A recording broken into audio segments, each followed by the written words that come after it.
Ain't a damn thing pretty unless you're talking about the bridge and seaport. Even from the seats in the upper decks, you can see the seashore. Tailgate function with the carne asada. Just walk from the tribal building for the Padres. I'm on it. Yeah, cause for the 619, we'll knock you down. Anything for the Brown, put it on the town. Started back rocking the Brown. Ever since we've been knocking them down. Baby said she wanna go to the game. Taught her how to say Padre gang. Good day, everybody. Welcome to episode 243 of the Talking Friars podcast and YouTube show. I'm your host, Ben Fadden. It's the day of Mets Cardinals Game 1 Wild Card Series. That'll be later today. But first, I figured let's bring on John Boggs, MLB agent. He is a very busy guy. Tried to get it done a little bit earlier this year, but today is the day. And so I'm very excited to have him on. John, thank you so much.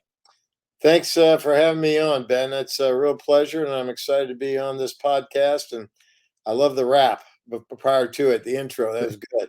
Thank you. All right, let's get started here. So, first off, before we get to kind of your job and stuff, how exciting is it for you to see the San Diego Padres in the postseason? That's great. It just brings back just the past times the Padres have been in the postseason, and anytime your home team is in, the postseason, and the main thing is getting deeper into the postseason. But to get there is an accomplishment, and it's the fruits of a long season, and I'm excited to see what happens here. Do you have a prediction, any playoff prediction? I don't. I just have a wish. I don't Okay. want to get too technical about it. A lot of the times, you start rooting for your players that are on playoff teams, and Mhm.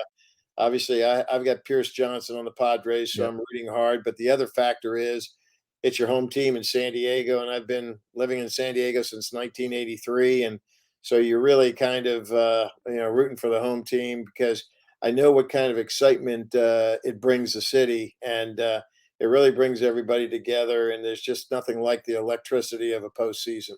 Mhm. Uh, that ballpark, when they clinched on Sunday, I was there. It was just amazing. It's been amazing all year, that atmosphere at Petco, and we hope that they get a game back, meaning that they win this wild card series, and then they're facing the Dodgers back at home at Petco. All right, so let's get kind of your job here. When this season ends, what is that focus like immediately? Is it about like the player option decisions and stuff like that? You've got a whole myriad of things, but you're preparing as the season starts to wind down. You don't have the final statistics, so you kind of have a gray area. The minute the season ends, you start really compiling all the statistics for your free agents, potential free agents, options that need to be picked up. There's so many variables that come into play, and it's really people always ask, "What is your busiest time?" Mhm. I don't know if there's any busier time than this, but it's always busy because you're always dealing with issues. But I tell you, I think April, when people start getting settled in, probably is at least the calmest time. But at the same time, you are hoping and predicting that where you've placed your players is a good fit, and it starts to kind of meld together that it becomes a good fit. But sometimes, all of a sudden in April, what was promised isn't, really what is delivered. And you've got to constantly be aware of different changes. So it's ever evolving. I don't think there's ever a time that is a downtime. It's always very busy. But the off season is special because I think my family, especially my wife, is going to wonder when I'm ever going to have a normal Thanksgiving or Christmas because they're never normal. You're Uh, cusp of getting something done. You're, either probably in the stress of that nothing is getting done, and nobody enjoys the holidays unless everything is done and completed. were you able to enjoy it a little bit this year with the lockout? No, No, okay. you, Still you not. Okay. listen, after COVID and after that situation, it becomes very aware. That was probably one of the most challenging years because you find out there's no such thing as a guaranteed contract. Uh-huh. So if you're sitting there and you think, well, okay, we've got the finances to keep this ship going, it's a rude awakening because then all of a sudden everything's relegated to prorated salaries. And listen, player doesn't get paid, we don't get paid. So Mm, you get that real awareness the minute those type of challenges hit you. So the lockout, you just didn't know what we were eventually going to deal with. A compacted season, which means less games, which again we get back to the less salaries. So no, there was no relaxing there at all. In fact, I lost a player during that period of time, Kwang Young Kim, who was a Korean player that was with the Cardinals. He was on the verge of being a free agent, but with the unknown of how long that lockout would be, he decided that he was going to go back to Korea and play in Korea. And I think he signed a 5-year contract. So, uh, listen, it was great for him, disappointed us, but there's always challenges when you have a protracted delay in the season. mhm. Now, let's get to arbitration. Pierce, he faces that, I believe, for the next 3 years, after this season's over. What's that like, those arbitration hearings? I assume that you're in there and the player's in there, and it's against the front office, right? There's a lot of, back and forth or analytics involved. Like, what's that like? Right, it's contentious, but, just to, clarify one thing, Mhm. Pierce will not be in the arbitration process because he will be a free agent. That's what we Okay. negotiated in his contract, that Okay. at the end of his term with the Padres, he would be a 20B free agent. So, but in the arbitration process, Ben, listen, when they came up with arbitration, it was a great idea that Marvin Miller really kind of negotiated into the terms. But as the years have gone by, I think the clubs have become more proactive and making decisions about who they are going to actually offer, arbitration to, because that's really kind of a sticky situation, because there's a lot of players that aren't tendered, and when you're not tendered, then you're just basically a free agent with the arbitration situation hanging over your head. But you're constantly preparing your brief every second while you get up to that arbitration process, where either they're going to extend you a contract or not. And if they do extend, the ability to go to arbitration, you are constantly preparing for that. And it's gotten better because we usually hire somebody that comes in and is preparing and getting ready for that as you approach arbitration. I mean, the clubs always had the benefit because they had obviously a much more a bigger legal department. So the minute you couldn't come to terms prior to the tender date, they'd always flip and say, "Well, sorry, it didn't work out. We're going to hand it over to our legal people." And then, at that point, you either were prepared or you had to scramble to really put your case together. And it's a tenuous process, because if you go through the process, it's really it doesn't create a great atmosphere for a player to come back and play for that particular team. Because if you can imagine, the player's there and is witnessing the case being put on, and everything that the team is saying is negative about the player, Mhm. and obviously our side is saying something positive. So you can imagine, if indeed all you hear is negativity from the team that you have to play for, and let's say you lose the case, now it's kind of a double negative. You have to have enough presence as the player to understand it is a business, put that aside, and go out there and really focus on the job at hand, and that's to produce on the field. And that is that why you talk about the contentiousness? Is that why we see some teams now? I mean, like, this isn't maybe a great example, but like Otani, 30 million for next year. Hmm. You can't really go in there and argue against, that talent, but is that kinda, why you see some teams give the money to players like that, especially those bigger players because, "Hey, we want this guy back in another contract." Well, you want the player back, and you want the player feeling good about the team that he's basically playing for. I mean, there is a human aspect to this. I say it's great to compartmentalize and realize it's a business, but at the same time, there is a human element. And if you're constantly being told in an arbitration hearing that your player is not worth what he's looking for, and in fact, let's point out all the negatives this player has, it doesn't create the greatest atmosphere in the Mhm. world when you show up to spring training. So there's got to be a lot of soothing over and let's get down to the game of baseball. Let's forget the business aspect of the game. And those are the things that, have to really kind of be worked over. And you as a representative, even though there's animosity, whether you won or lost or what have you, you've got to truly try to, appeal to your player to say, listen, that was ugly, but go out there and prove that they're absolutely wrong. But you're right. You got somebody like Otani, and if you've got both sides willing to agree on, a contract, you are far better off doing that than going and battling up to the 11th hour in an arbitration hearing. Mhm. Now let's talk about AJ Preller, Padres GM, President of Baseball Ops. What is he like to deal with in negotiations and conversations? I mean, anyone who knows me knows I'm fascinated with the guy. I just want to know, like, because I've talked to him multiple times, but I just want to know from you, as like the agent point of view, what he's like in those negotiations.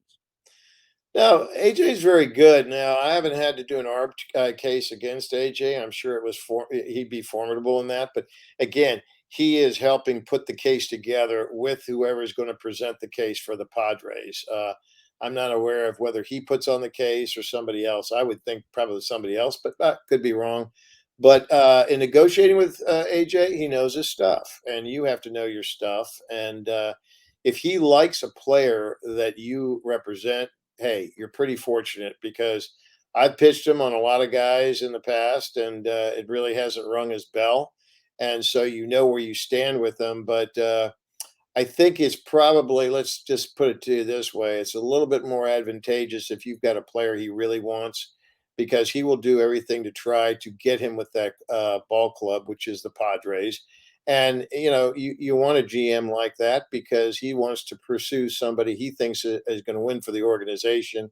And obviously, I think this organization is a tremendous organization. I've been in the city since 1983. I've had a lot of players in the Padres organization, and whoever is in the ownership position is always proven to be a good steward of baseball in San Diego. So I think AJ, he's creative. I think he's got a perfect ownership group now with the Seidler group, but because they're willing to put money behind what his thought process is. And as a general manager, and I'm speaking after not having been a GM, but if you're a GM, the perfect combination is if management listens to you and management gives you the resources that produce a winning team on the field.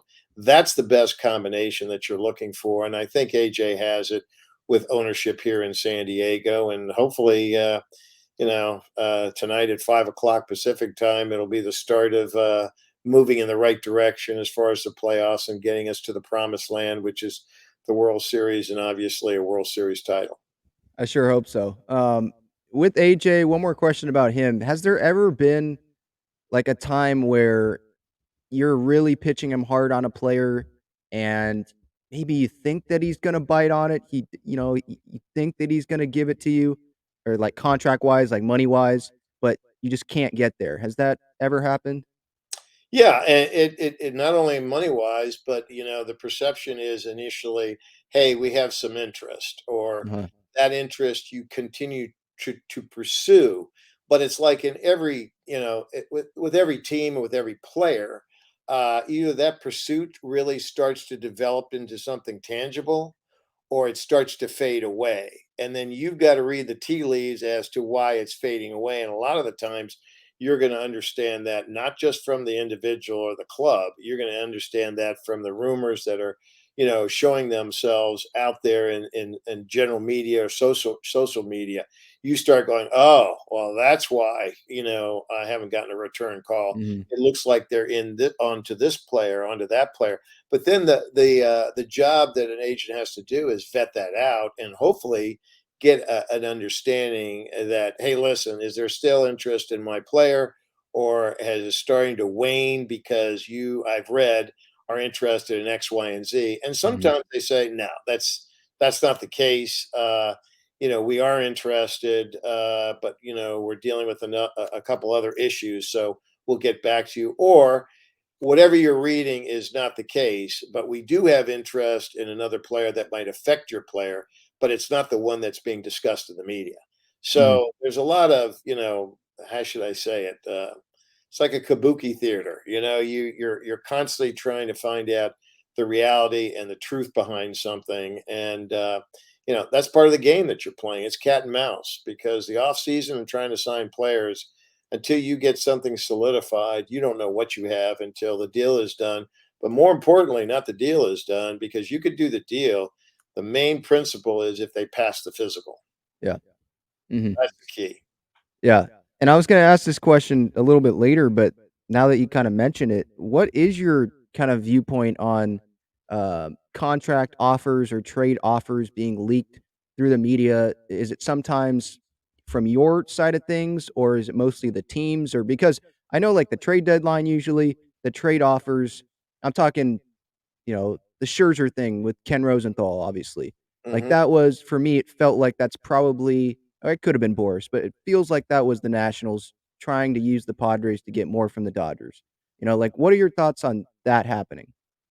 No, it's part of the game. It's Mhm. definitely part of the game, and the media, is right in the middle of a lot of things. You have to trust whoever you're speaking to and have it positioned the right way. But yes, there's times that something is leaked from the player representation side of it, and sometimes it's leaked from the club side of it. But again, it's something that's not encouraged because you don't want to start, throwing out things right and left, and then it not being true or what have you. But there's a purpose behind some leaks to get it, to get in advance of even the perception of the public, because there might Right. be, a leak that affects a certain organization, and all of a sudden the public is just absolutely, after it saying, "We got to get this guy. We got to sign him. Let's go." And that is a perception of what's come down. And trust me, I've had some incidents where I haven't talked to the media at all, and something is leaked, and a general manager calls me and said, "Well, we're not gonna enter into this because this is now in the public mainstream, and we're not going to play that game." And I'm basically saying, "Well, listen, I didn't leak anything, Mhm. and they can believe me or not, but I tend to try to, be as honest as I possibly can because, again, the only thing you have is your word at some time. And this off season turns into next off Yeah. season and then turns into 24 and 25. And so at some point, you have to have a degree of credibility to another ball club that you're not trying to orchestrate something behind the scenes, and you don't know where it comes from. You really don't know where it comes from. And a lot of times I've had some players that are upset even after they've signed, saying, "How come my salary's out there so quick?" And Mhm. nobody knows. Nobody knows if somebody in the player at the Players Association or MLB leaks the money or the salary, but usually you just can't really comment on it into detail because that's it's again it's against your common desire to have something out there, but it gets out there, trust me. And again, everybody, it's just like a sieve, everybody's leaking to some degree. And it depends on if that leak really, you can kind of pinpoint it down if that leak enhances or favors the player side or the organizational side. You be the guess of where that might be coming from. Right. That's one of my favorite things to do actually is when those, reports come down, it's like, "Oh, I can kinda tell that that's coming from the team or Oh, whatnot." yeah. Because sometimes you do, like, you read reports about this team wanting this player or this positional they have this positional need or whatever, and you have another team leaking something else, and that makes that team wanna go harder for that, position, that player that they want. So, yeah, it's a entertaining thing for us fans, probably a headache sometimes for you, right? Yeah, but it's a cat and mouse game. You have to Right. accept it. So many mornings I've woken up, whether it be social media or in the papers, which eventually gets to social media, and then you get a blurb on your player and go, "What the hell? When did that come from?" I mean, I tell you the truth. The thing that comes to my mind, I was just amazed that when I was doing Adrian Gonzalez's deal with the Boston Red Sox, I mean, we were in the room and then looking at our computers, and some of the things that we had discussed or were going to come out were already on social media. And it was just like, now, how is there a bug in the room? I mean, Yeah. it, Mhm. it, it got out so quickly. It was just really kind of hard to fathom because we were all still in the same room discussing certain topics that seemed to be present out there in real time with the social media. So your guess is as good as mine. Either Mhm. somebody's a pretty good predictor or somebody had a pretty good idea of what was going to be discussed in that conference room. But it's always kind of an interesting process. And whether it's for the fans or what have you, anything in the off season that can keep baseball on the front pages, I think, is a positive to the industry. And yeah, I think whether you're on the representation side or the club side, it's all good because guess what? We're talking baseball. Mhm. Definitely. Um, I wanted to touch on one more thing with the trade deadline, obviously. That's one of my favorite times a year. I mean, that has to be absolutely hectic for you. How much sleep do you usually get around that time? Because you're probably talking to the teams, Yeah. informing players probably are like, "Well, I wanna know where I'm going. What are you hearing?" So, I'm sure there's constant communication from you. Absolutely. You don't get much sleep. Me on the West Coast, we got to be ever present because it gets later in the day on the East Coast, obviously, and it just is so fluid that you want to stay on top of it. And trust me, and not only well, it's free agency, trade deadline, or what have you. There's a lot of time. Sleep is not a commodity that really is ever present in the representation world because you're constantly waiting for the phone to ring and at odd times too. I mean, you could spend every second at the office and then go to home and you're on the phone the minute you arrive until the wee Mhm. hours of the morning because again, there's really no clock. You're Right. really waiting for something to happen at the 11th hour, and usually it does happen at the 11th hour. And sometimes you can't even notify, some people as to even an agreement because I remember with Cole Hamels, we came to an agreement with the Atlanta Braves at late in the evening, and it was a crack of dawn where the other teams that were in on Cole were finding out we had already agreed to terms with the Braves. And so some people are kind of, upset about that. But, it depends on what you agree on and where you are with all these other teams. Right. Yeah. All right. Last one here. I'm just curious, how's the Gwynn family doing? I know we obviously hear Tony Jr. on the radio broadcast. Love hearing him. My mom's always like, I hear Tony every night. Like it's Yeah. perfect. The last time I believe I met Alicia, I was actually getting her autograph. I was like 15 or 16 in high school, and we went to that Tony Gwynn MLB Network pre-viewing show or whatever at SDSU. Uh And huh. I'm talking to you, and Alicia comes up behind me and it's like, "You want that guy's autograph?" And I turn around, she gives me a huge hug, and so I'm gonna remember that forever. But how's that family doing? Everybody seems to be doing very, very well, and Alicia's hanging in there. I mean, listen, when you lose somebody like Tony in your life, there's always those moments of time that you live your life, but there's always a big void. I know there's a big void in my life. I can only imagine what the whole family feels at that point. But Alicia's busy. She's got a documentary on Tony that is coming Mhm. out. She's been very busy on that, and of course.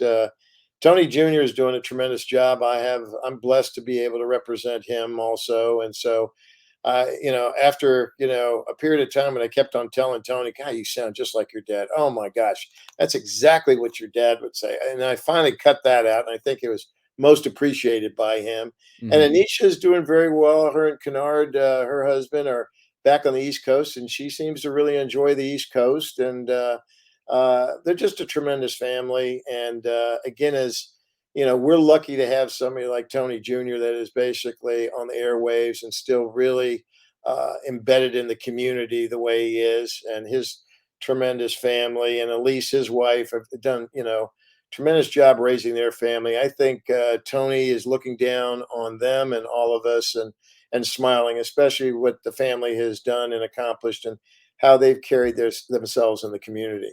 Mhm. Hopefully, Tony is, looking down and smiling real big tonight after the Padres bring home a win against the Mets. John Boggs, thank you so much for doing this. I really appreciate it. Ben, thank you so much for having me on your podcast, and I really enjoyed being here. Perfect. Episode 243, Talking Friars podcast and YouTube show for John Boggs, Ben Fadden, signing off. Thank you so much, everyone. Go Padres. Hopefully they bring home a win tonight. See ya. Sounds great.